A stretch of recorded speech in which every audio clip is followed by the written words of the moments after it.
Vamos a pasar al siguiente tema.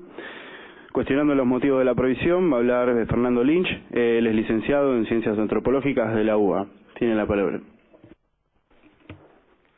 Buenas tardes.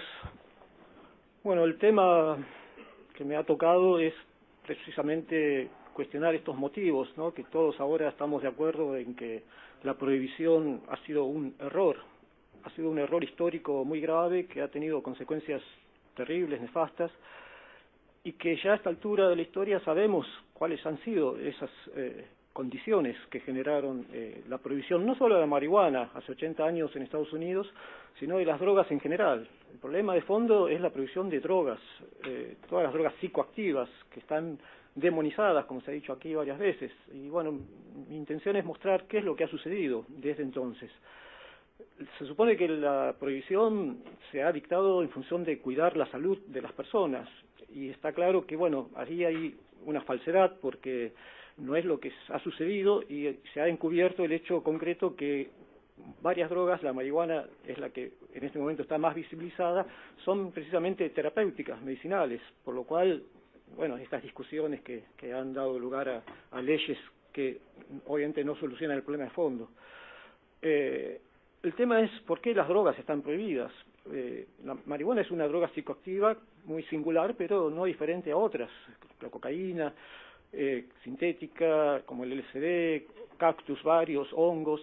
Y hay, bueno, varios motivos que subyacen a la prohibición. Uno, quizás el principal, es religioso, porque el afán prohibicionista fue impulsado por predicadores puritanos en Estados Unidos, fines del siglo XX, donde en realidad el principal centro de objeción no eran estas drogas, sino era el alcohol, que de hecho consiguieron posteriormente en el siglo XX a principios prohibirlo, con todo lo que significó de contraproducente.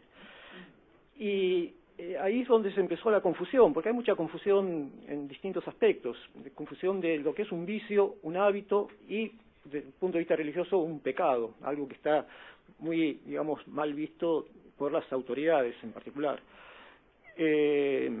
Y ese trasfondo religioso es el que también se conjugó con aspectos políticos que tuvieron que ver con, justamente en fines del siglo XIX y principios del XX en Estados Unidos, con varias minorías extranjeras.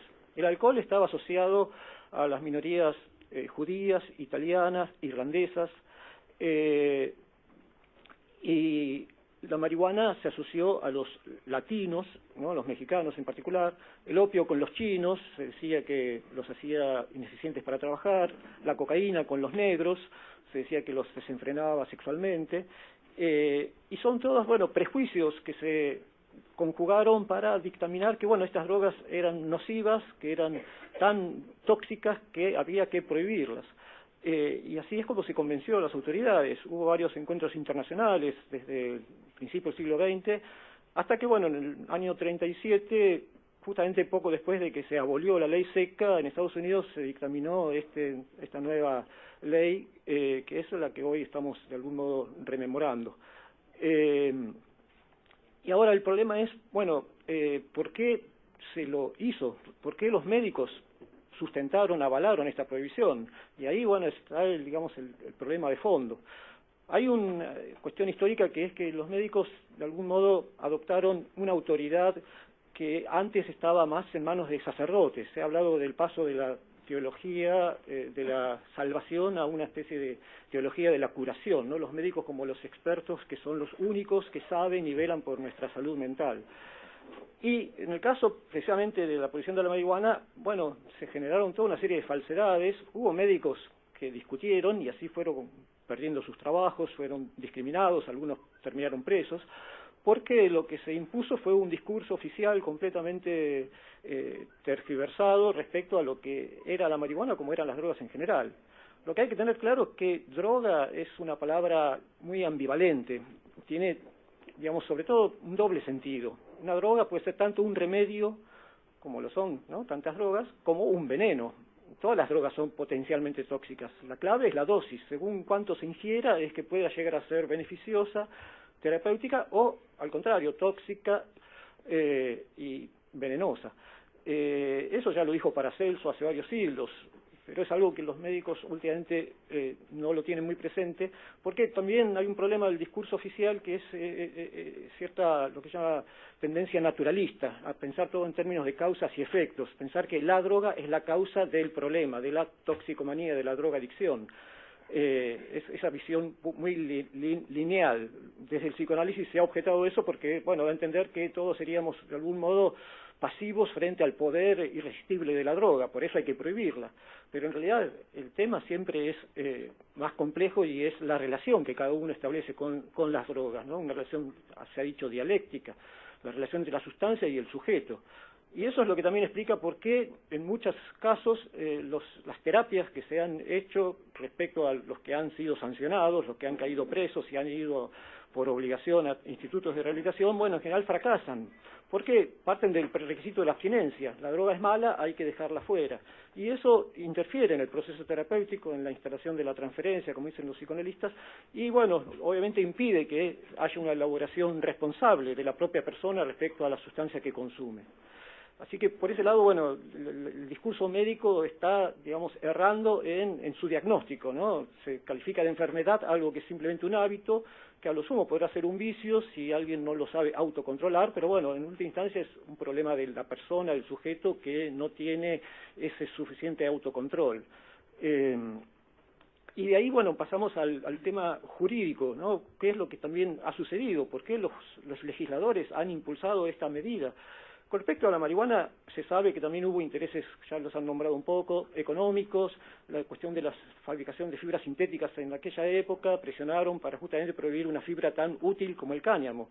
Porque una de las cosas que llama la atención es cómo una planta tan beneficiosa como la marihuana, si uno lee el libro de Escotado, la cuestión del cáñamo, ahí está todo muy bien pormenorizado, ha sido tan descalificada, ¿no? Una planta tan útil en muchos aspectos, ¿no? Industriales, médicos, recreativos, lúdicos, todo depende justamente de cómo cada uno la consume, cómo la administra.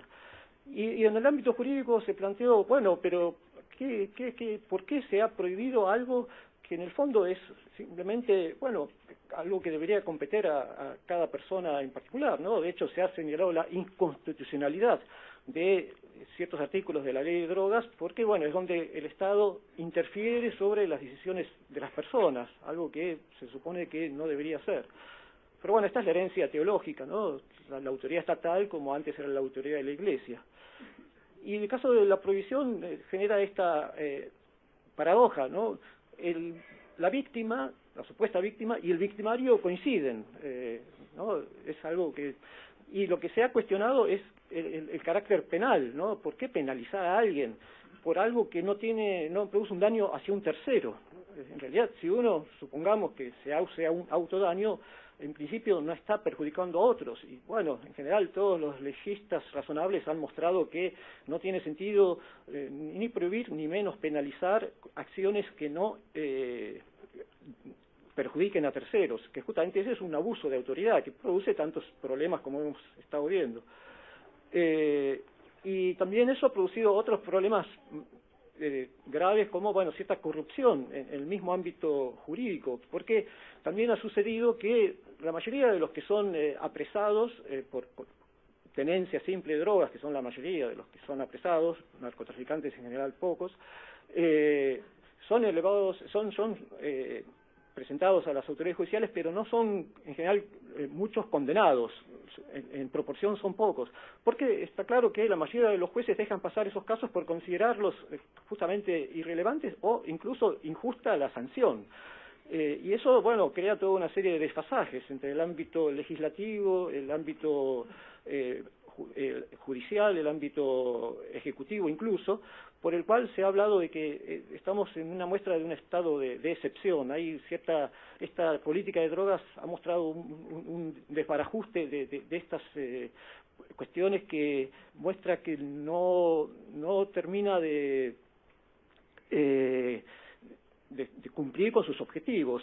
De hecho, por algo estamos aquí, después de tantos años, poniendo en evidencia, bueno, no solo las cuestiones contraproducentes que ha generado la política, ¿no?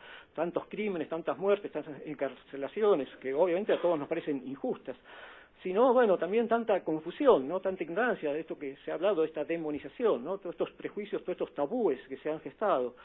Y eso es, bueno, algo que nosotros coincidimos en general en que tiene que ver con que, bueno, esta prohibición está mal planteada. Hay que, como decía el compañero, bueno, derogar esa ley, no reformarla, porque es una ley que no tiene sustento de ningún tipo.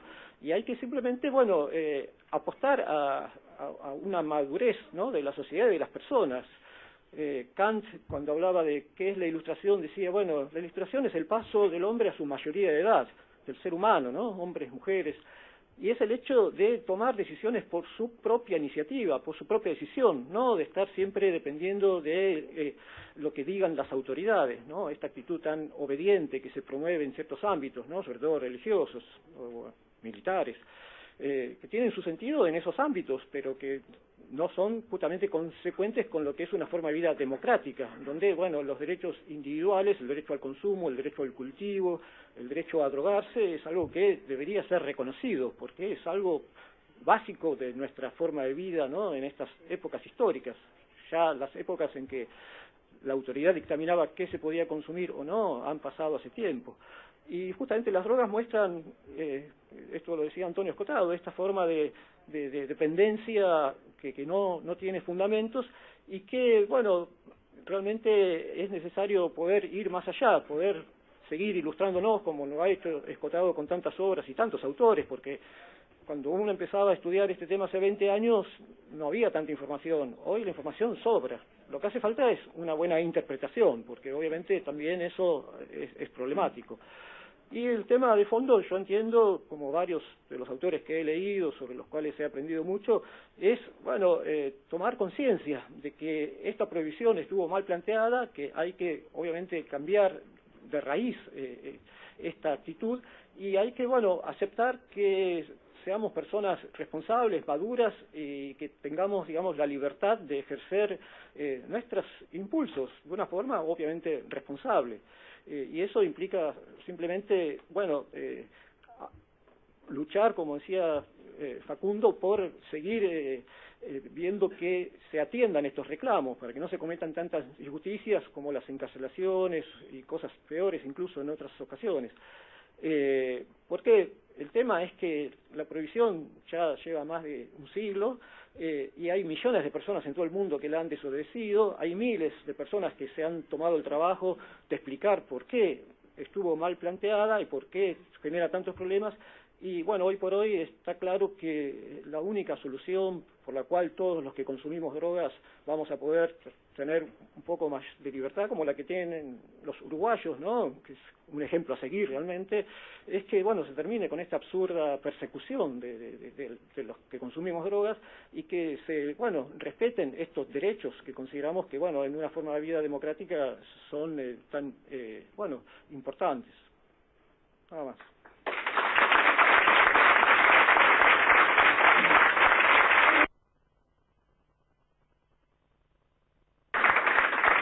Muchas gracias, compañero. ¿Consultas, preguntas? Levante la mano. ¿Quién quiere micrófono?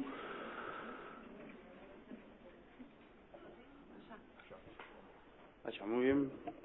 ¿Alguien le puede acercar? Preso ahí.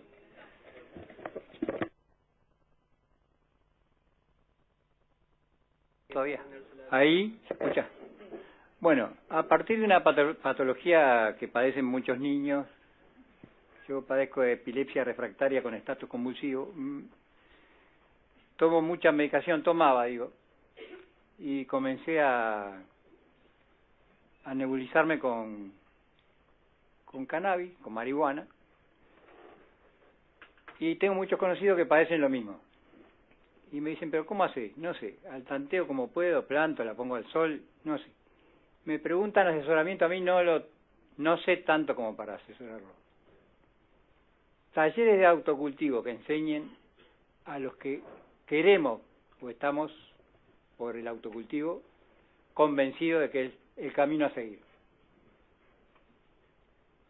No sé informarlo, pero ustedes seguramente me sabrán informar para que yo lo transmita y bueno, seremos cada día más como la señora que acabo de conocer, que está dispuesta a cultivar muy angustiada porque tiene hijas con patologías que esta planta sagrada la ayudaría muchísimo, más allá de lo económico, sino del efecto que produce. En el caso mío, me ha cambiado la vida, me mejoró la memoria, estoy feliz. Dejé las bombas de medicación que tomaba, que me estaban matando, rebajé 20 kilos, y bueno, concretamente para no explayarme demasiado, el tema de talleres que orienten, que enseñen. La señora me pedía semilla, yo no tengo semilla, pero tengo una plantita que la cuida mucho, pero el compañero acá le acaba de regalar una planta y me parece que en ese...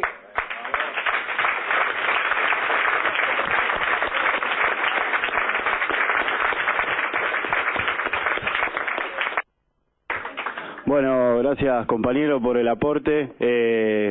Le recuerdo que este frente está formado por un montón de organizaciones canábicas que se la pasan dando talleres. Esta sala está llena de cultivadores, así que ahora al finalizar nos ponemos un poco en campaña de difundir cuáles son las próximas fechas de talleres. ¿Hay alguna organización que tenga un taller en 19 de agosto en Liniers? El 20 hay un taller abierto en el Planetario. ¿De qué zona es, compañero? Palermo. Planetario el 20. Después te voy a consultar por el taller ese. Los datos después en Foca, que la gente entra a Foca. Bueno, ahí los compañeros de la comisión de Foca vamos a subir ahí la grilla de talleres a pedido de los compañeros. Ahí está la compañera María Eugenia, tiene semillas para compartir. Muchas gracias y gracias a todos por este intercambio que incluso acá dentro de este edificio lo estamos haciendo bien cara dura.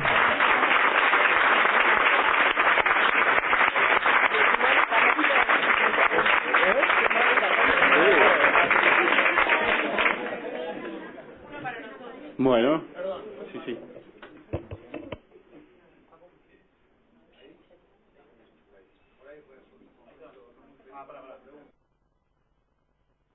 Ahí, justo en este momento, para hacer mi pregunta, pero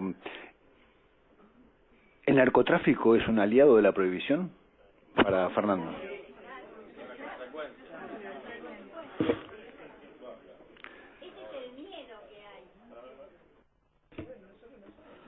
Sí, justamente se habla mucho del problema del narcotráfico, pero no se presta atención a que es un subproducto de la prohibición. Aparte, el narcotráfico también es un término también bastante controvertido, porque todos tenemos la imagen de los grandes traficantes, criminales, ¿no?, que no solo trafican, sino que también cometen toda una serie de otros hechos delictivos. Pero también entre los que están en las cadenas más bajas, podría decirse, hay muchas personas que simplemente intercambian marihuana, los famosos dealers, ¿no?, a los que todos recurríamos hace años cuando no cultivábamos. Y esa gente, obviamente, incluirla en la misma variable narcotráfico no es muy exacto, porque están, digamos, en otra, digamos, forma de vida. Así que eso es un problema que es interesante que también se discuta, porque ahora todo el mundo, sobre todo los políticos, tienen como caballito de batalla lucha contra el narcotráfico, que es una lucha que está perdida. Ya hace años está comprobado que pelear contra las drogas, la guerra contra las drogas, fue un error. Ya lo mostró Colombia, lo muestra México, lo muestra Brasil. En todo el mundo está claro que esta guerra no tuvo fundamentos, y que el narcotráfico en realidad es eso, las consecuencias negativas de la prohibición. El día que se legalicen todas las drogas, muchos de estos supuestos narcotraficantes van a dedicarse a comerciar legalmente, como ya está sucediendo en algunos países. Son comerciantes. Un segundito. Estaba para hacer una pregunta. Ahí. Fernando, una pregunta. Vos hiciste un análisis sobre el discurso jurídico que subyace a la prohibición, y mi consulta es si previo a la década del 70, cuando salió la primera ley penal, ya había un discurso jurídico prohibicionista y ahí se plasmó, o si directamente empezó con esa ley y se desapareció de todo el resto del discurso jurídico cualquier tipo de legitimación sobre el cannabis.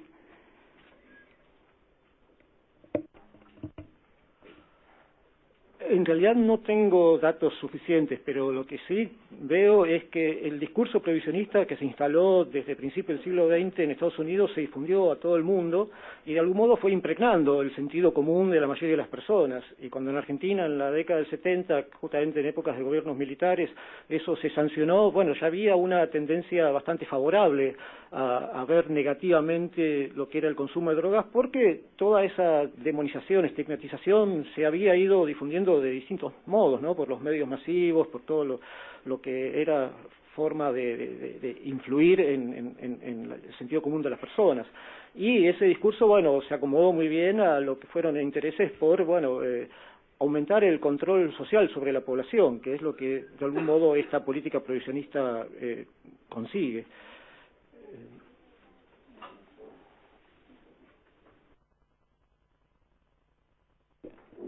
Respecto a lo que hablábamos recién de los legisladores, yo pertenezco a la casa, y creo que en algunas cosas tienen autoridad para dirimir ciertos casos, pero en este caso me parece que están flojos. ¿Por qué? Porque dicen, marihuana, droga, narcotráfico. No es así. A mí me parece que entre los legisladores tendrían que haber médicos, especialistas como ustedes, que estén en un debate real, donde nos digan esto surge de tal cosa y puede hacer tal cosa. No, es muy fácil decir marihuana, no, es narcotráfico. A ver, ¿por qué no nos preocupamos de los narcotraficantes que nos están matando los chicos de Paco, con el Paco? A ver, esto se trata de una plantita que especialistas como ustedes pueden enseñar a mucha gente que tiene dolencias y digamos que muy importantes, como esta mamá que yo les estaba contando, que era de la fundación, pero hay que explicarles y cómo se prepara. No que entra un allanamiento de policías y encontraron una plantita, se llevó a toda a la familia presa. No, yo creo que ahí en la Cámara y donde están debatiendo un montón de cosas, tiene que haber especialistas sobre ese tema, que creo que no los hay. Gracias. Creo que voy a contestar, si alguien quiere, vos querés contestar, pero... bueno. En los debates donde se hacen estas reuniones, de hecho este lugar fue un lugar de reuniones de legisladores, hay muchos especialistas y el tema es donde el legislador deja de tener la última palabra o deja de tener ese poder de decisión, es donde aparece el pueblo con un reclamo. Entonces, si vamos a hablar de reclamo del pueblo, los legisladores deberían trabajar para el pueblo y no trabajar para ciertos personajes o actores que están en la sociedad. La crítica sí es bienvenida, la sumamos todas, pero un poco más generalizada, porque creo que el reclamo de la sociedad es lo más genuino que puede haber, y si no, no habría marcha todos los años de más de 200.000 personas en las calles. Están mirando para otro lado. Sí. Compañero. No, voy a volver un poquito para atrás cuando le preguntaron al doctor con respecto a la ley antes de los 70. En el año 70 es que Nixon en Estados Unidos incluye la planta dentro de la lista peligrosa de drogas, y es ahí que a partir de eso, un año después, se saca la ley acá Argentina, ¿no? Es una consulta. Sí, exactamente. Fue con Nixon donde se produjo esa inflexión, ¿no? Esa declaración de guerra que después profundizó Reagan a su manera, con todos los nefastas consecuencias que llevó, y que, bueno, se instaló en todos los países del mundo. Y Argentina en eso, bueno, no fue una excepción. Algunos han hablado de una especie de colonialismo, neocolonialismo, por haber aceptado los lineamientos políticos hegemónicos de lo que en su momento era una potencia imperial, que lo sigue siendo, pero bueno, hoy por hoy ya se está quedando claro que gran parte de esa política no tiene sentido, y uno de los temas que hay que tener muy presente es cómo calificamos a estas sustancias.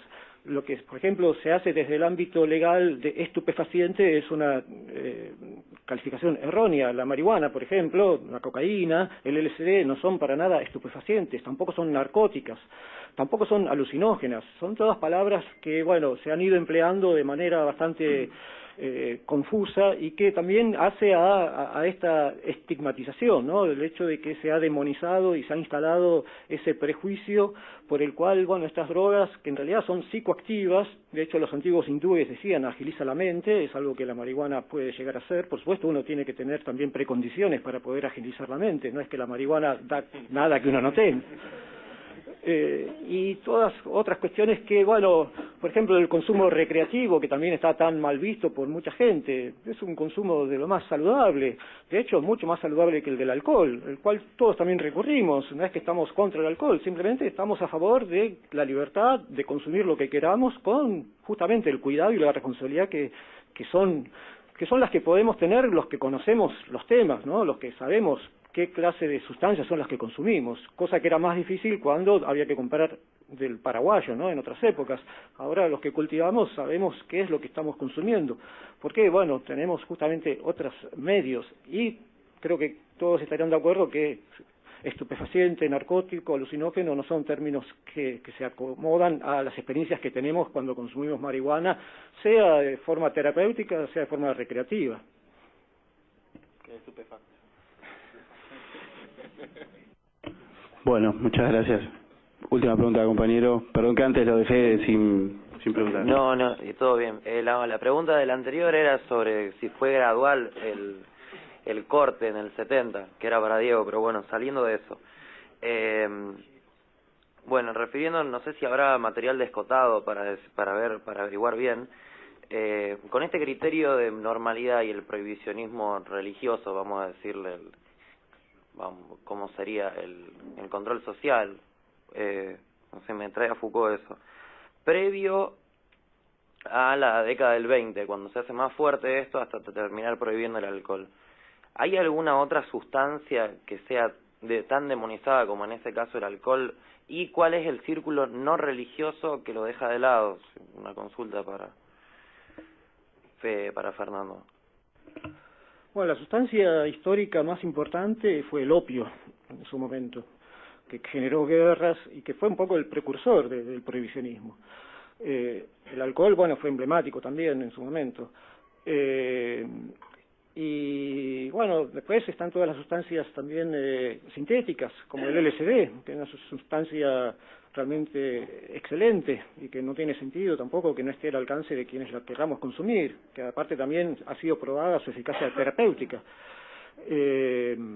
Así que por ese lado, sí, son muchas las sustancias que han caído bajo estas redes prohibicionistas y que también tiene que ver, bueno, ya lo han dicho otros, ¿no?, con intereses de los laboratorios respecto a, bueno, a discriminar qué es medicamento, lo que está recetado por expertos, por los médicos, digamos, titulados, o lo que es también algo que conduce al vicio, como, bueno, son estas sustancias que está claro que han producido situaciones problemáticas, pero son los menores casos, y eso es otro problema de la prohibición, se ha generalizado a partir de los peores escenarios, se ha instalado esa noción del drogadicto como el que apenas consume ya cae en ese vicio, lo cual es completamente falso, porque la mayoría de los consumidores no son drogadictos, o sea, no hay para nada un problema en ese sentido. El problema está en que al estar prohibido, bueno, hay toda una serie de condiciones de acceso y de riesgos